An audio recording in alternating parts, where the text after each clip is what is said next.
تھا، آپ کے لیے بھی سرپرائز ہے کہ بہرحال حماس سمجھے جاتا تھا کہ بیچارے چند ہزار لوگ ہیں، چھوٹے موٹے ہتھیار ہیں، کوئی بہت زیادہ ان کے اتنے ریسورس نہیں ہے کہ یہ بحری فضائی طور پر اتنے طاقتور ہوں کہ چند گھنٹوں میں اسرائیل کو دہلا کے رکھ دیں، ساری دنیا کو ہلا کر رکھ دیں.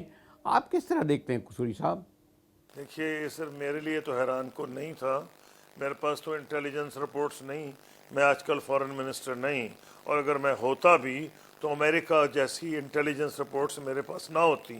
امریکہ کے national security adviser Jake Sullivan نے 7 دن پہلے کہا تھا، صرف 7 دن پہلے، کہ مشرق وسطیٰ جتنا آج کوائٹ ہے، آج وہ چپ ہے، پچھلے 2 دہائیوں میں نہیں تھا. تو اس لیے مجھے تو معاف کریے کہ میں تو نا اس وقت فارن منسٹر ہوں، اور اگر ہوتا بھی تو امریکہ جیسی انٹیلیجنس رپورٹس نہ ہوتی. مسئلہ یہ ہے کہ ان کی جو حیران کن بات ہے جو تاریخ میں یاد رکھا جائے گا کہ اسرائیل نے ساری دنیا میں دھوم مچا رکھی تھی اپنی ہیومن انٹیلیجنس، ٹیکنیکل انٹیلیجنس، اور اپنے بہت سی وہ جو ٹیکنالوجی بیچتے بھی تھے. اس میں کوئی ڈاؤٹ نہیں کہ ساری دنیا نے ان سے خریدی ہے، اور شاید پاکستان، انڈیا، ساؤتھ ایشیا میں بھی وہ ٹیکنالوجی آئی ہوئی ہے.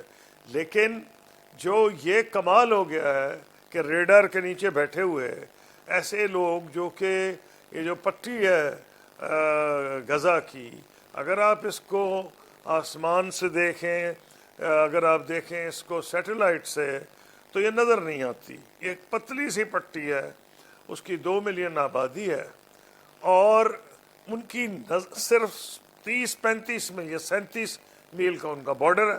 یہ بھی نہیں کہ ہزاروں میل ہے، چائنا پاکستان، انڈیا پاکستان، 37 میل کا بارڈر ہے. حیرانی تو اس پہ ہو رہی ہے کہ 37 میل کے بارڈر میں ان کی آنکھوں کے نیچے، ان کی آنکھوں میں جھونکتے ہوئے، کیا میں تو حیران ہو گیا ہوں جو انہوں نے کیا ہے.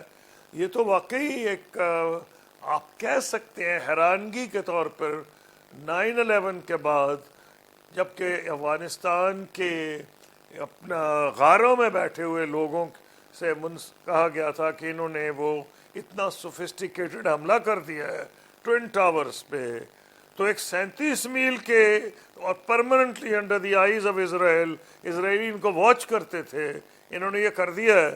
یہ تو ایک بہت حیرت انگیز چیز، میں یہی کہہ سکتا ہوں. یہی ثابت کرتی ہے کہ جتنی بھی ٹیکنالوجی پروگرس کر جائے، ہیومن اسپرٹ جو ہے اس کو ایک حد تک ہی دبایا جا سکتا ہے.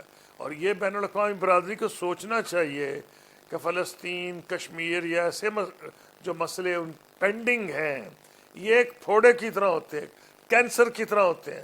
ان کی اگر ٹریٹمنٹ نہ کی جائے تو یہ بہت خطرناک طریقے سے پھٹتے ہیں. اب جو اس کا نتیجہ ہے وہ بہت دردناک شروع میں تو ہوگا، کیونکہ ان کی بیچاروں کی ان پہ جس قسم کا حملہ ہو رہا ہے، اور جو مزید حملے لگ رہے ہیں، اور یہ بھی نظر آ رہا ہے کہ شاید زمینی حملہ بھی ہو، آکوپیشن کی ایفرٹ کی جائے، تو باوجود اس کے جنہوں نے پلان کیا ان میں سے کئی لوگ شہید ہو چکے ہیں آلریڈی. ان کو پتہ تھا. اور اس کی کیا وجہ تھی؟ وجہ یہ تھی کہ ان کو جب ایک زمانے میں مارکس نے بات کی تھی، اور وہ بات کی تھی ورکرز کے بارے میں، اس سلسلے میں نہیں کی تھی. Workers of the world unite, you have nothing to lose but your chains. یہاں یہ ہے کہ these people have no hope, they have nothing to lose but their chains. تو تیار ہیں اپنی جان کو ہتھیلی پہ رکھتے ہوئے جو انہوں نے کیا ہے اس کی، اور کوئی مجھے سمجھ نہیں آتی اس کا کوئی ریشنل ایکسپلینیشن.